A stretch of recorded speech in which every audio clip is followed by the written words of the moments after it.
Guys, welcome back to my channel. ఈరోజైతే మనం కాశీకి దగ్గరలో ఉన్న వింధ్యాచల్ నివాసిని దగ్గర అయితే ఉన్నాము. ఇక్కడ మీరు ఆలయం లోపలికి వెళ్ళడానికి 4 గేట్లు ఉంటాయి. మీరు ఏ దారి నుంచి వస్తే అక్కడ ఉన్న దగ్గరలో ఉన్న గేట్ని సందర్శించి ఆలయం లోపలికి వెళ్ళండి. ఇది వింధ్యాచల్ నివాసిని. వింధ్యాచల్ నివాసిని అమ్మవారిని కృష్ణుని చెల్లెలు అని కూడా పిలుస్తారు. ఆ హిస్టరీ ఏంటో నేను ఇప్పుడు చెప్తాను. గుడిలో ఫొటోస్ ఎలో చేయలేదు, సో తీయలేదు. ఇప్పుడు అష్టభుజియా టెంపుల్ వేలో అయితే ఉన్నాం. ఇప్పుడు మీకు వచ్చేసి నేను ఆ హిస్టరీ అయితే చెప్పబోతున్నాను.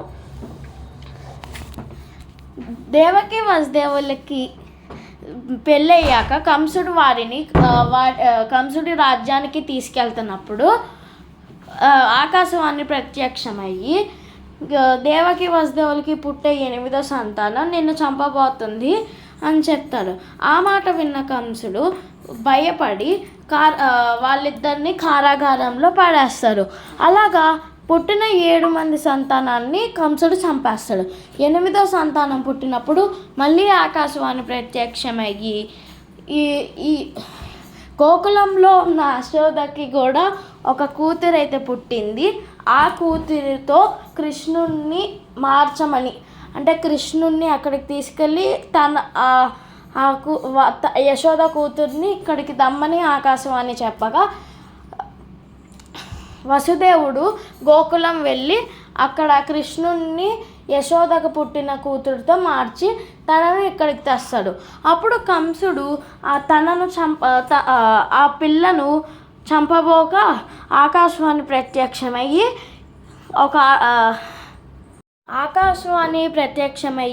నిన్ను చంపే బాలుడు గోకులంలో సురక్షితంగా పెరుగుతున్నాడు అని చెప్పిద్ది.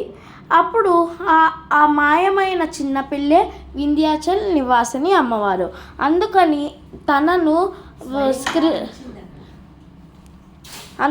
తనను కృష్ణుడి చెల్లెలుగా అంటారు. అక్కడ స్వయంభుగా వెలిసింది. అక్కడ అదృశ్యమయ్యి ఇక్కడికి వచ్చి వెలిసింది అమ్మవారు. ఆవిడనే వింధ్యాచల్ నివాసిని అంటారు. ఇది తప్పకుండా సందర్శించండి, కాశీకి దగ్గరలో ఉంటుంది. ఇప్పుడు మనం అష్టభుజియా టెంపుల్ దగ్గరికి అయితే వెళ్ళబోతున్నాము. సో గాయస్, ఇప్పుడు అష్టభుజియా టెంపుల్ అయితే కొండపైన ఉంటుంది. కొండపైకి వెళ్ళాక మీరు ఇలాగా ఇక్కడ కనిపిస్తున్నట్టు షాపింగ్ ఉంటుంది. ఇలాగ మీరు ఒక 150 to 200 మెట్లు అయితే దిగాలి. మీకు దిగినాక మీకు మధ్యలో మధ్యలో మీకు వచ్చేసి గుడి అయితే కనబడుతుంది. మళ్ళీ అక్కడ కిందకి మెట్లు ఉంటాయి.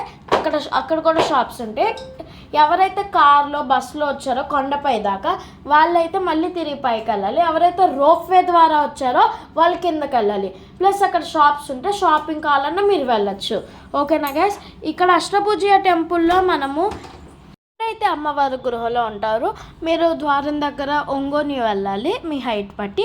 కొంచెం ముందుకెళ్ళాక కేవ్ అంటే ఆ గృహలో ఉన్న హైట్ కాస్త పెరుగుతూ ఉంటుంది. దాన్ని బట్టి మీరు మీ హైట్ బట్టి నుంచోవచ్చు. మీరు ఇంకా హైట్ అయితే ఇంకా ఒంగోని ఉండాలి.